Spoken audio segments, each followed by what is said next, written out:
I made a decision that looking back, I'm not proud of, but it's the reality of my situation now. Riley, do you now regret the way you voted for Trump? I do feel regret. In this era of supreme and useless executive overreach and authoritarianism that this president has so benevolently ushered in upon us, and in the era of celebrating the horrific, violent deaths of American icons like Rob Reiner, this president, President Trump, has been pissing a whole bunch of people off. And it's not just folks like you and me who've had their brains working and functional for the past 10 years.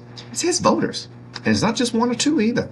Basically, just because of the average person in America, I don't think that they're being catered to. I think it's a big difference now with middle class and higher class. And I know one of the biggest things that has an effect to people that I know is healthcare, especially with Medicaid as well, with there being cuts to Medicaid. I feel like I expected certain things to be improved or certain things to become more affordable, and it did the exact opposite. President Trump got elected on an economic mandate in 2024, and also an immigration mandate secondarily, but chiefly the economy. He told you that your eggs and your milk and your homes were entirely too expensive. And he was right when he said during the election. Fast forward to today, the economy is decidedly not fixed like he said he was going to do when he was running. He started a trade war with essentially the whole damn planet at the same time, which, spoiler alert, didn't go well. And your eggs are no more easy to get than they were a year ago. In fact, they're more expensive now. And home prices, home housing, rent, all that has gone up. But don't worry, because he has given himself an A+++ rating on his performance on the economy. So I guess everything's all well and good. What would you like to see happen on day one if Donald Trump were to win again? Day one, I would just like to see Donald Trump make our economy better.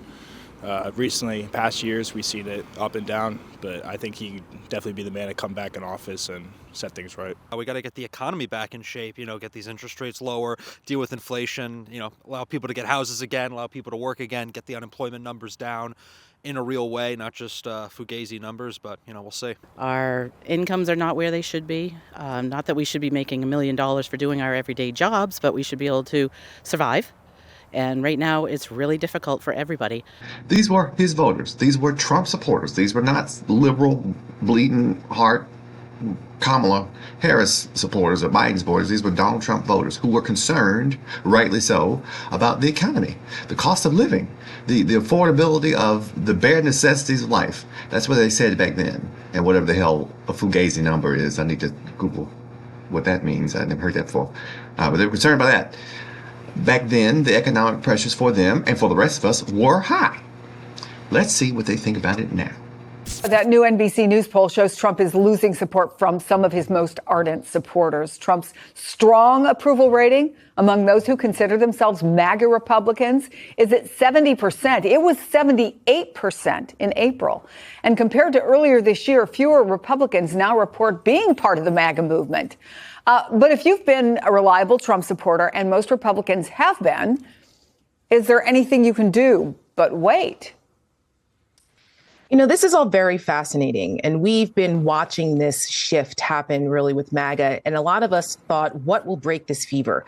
Because Trump has had such a loyal following, which is why the Republicans in Congress, elected leaders in the Republican Party, have been such sycophants for Trump, is because they've been scared of his political power.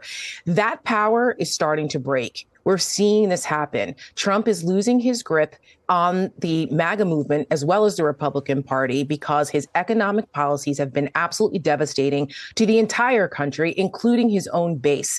Republican voters are experiencing an extreme amount of buyer's remorse, such that places like Miami, who have not elected Democrats to the mayoral position in generations, have elected a Democrat to the mayor. New York, the seat of American capitalism, just elected a socialist.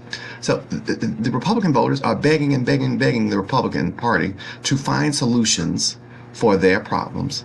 They're storming out en masse to the Democratic Party because they're desperate to solve the problems of their life. So if you were the Republican Party and your voting base was asking you to actually do something while you have the power to do so, what would be your response?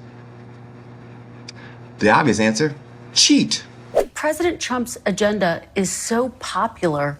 Why do Republicans need to add additional seats to the map? Well, first of all, Kristen, you have to ask yourself, why have Democrats gerrymandered their states aggressively over the past 10 to 20 years? If you look, for example, at the popular vote in a lot of these states, and Massachusetts, where 32% of the residents of Massachusetts voted for Republicans, 0 Republican federal representatives. So we're not trying to all we're doing, frankly, is trying to make the situation a little bit more fair on a national scale. The setback for Republicans' redistricting efforts in Texas.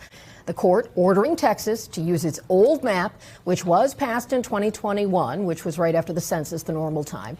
And this case could ultimately end up at the Supreme Court. Can you explain to us what the judge's reasoning was for blocking this proposed congressional map change?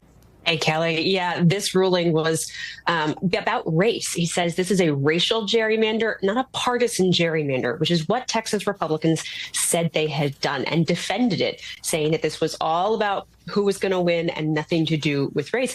But the judge says, you targeted majority non-white districts in your redistricting. The court says, if this wasn't about race, why did you mostly draw these seats in non-white areas? So Texas Republicans have decided that rather than actually trying to sell our message to the voters and convince them that our solutions for their economic problems are worth voting for, we'll just rig the system in our favor so that we don't have to worry about it actually pleasing our voting base.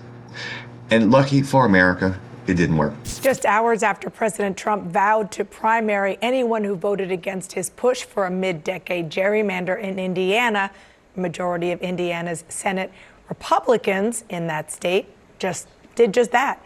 In fact, 21 of 40 Indiana Republicans in the state Senate rejected the president's pressure campaign. Now, obviously, a lot of these folks said the reason why they weren't voting to change the maps is because their constituents didn't want them to. So they're going to have to run up to this idea that their constituents want them to be free of this type of pressure that folks like Trump and Trump people in his orbit are putting on them. And Indiana's Republicans, which should get some credit, surprisingly, saw the writing on the wall and decided to bow out gracefully rather than going along with the ridiculous scheme of the rest of the Republican Party across this nation. So if you're a Trump voter, a Republican Party voter, a Trump supporter, and you've been begging for a break in this economy that has been made for and ran by millionaires and billionaires, and instead of that, you've been given a collapsing housing market that you cannot even afford to participate in, grocery costs that are constantly growing and slowly becoming out of our affordability range, and a healthcare system that will bankrupt you if you're unfortunate enough to need medical assistance. What is your reaction? All the while, folks like Elon Musk, a trillionaire, get tens of billions of dollars from this federal government, and Kash Patel is taking private jets on dates with his girlfriend that is being chaperoned by SWAT teams, and you're struggling. And the Republican Party thinks, oh wait, don't we elect our leaders in this country? Don't we have to all run again in 2 years? Whoops. Perfect solution. Why don't we rig the system such that it's impossible to elect anybody but who we tell you to? That'll make the voters happy. Or at least make them irrelevant enough that we don't care whether or not they're happy or not. Only thing is, elections have consequences. What will you do? Because they didn't do it to me. I didn't vote for them. I didn't believe it in the first place. What will you do?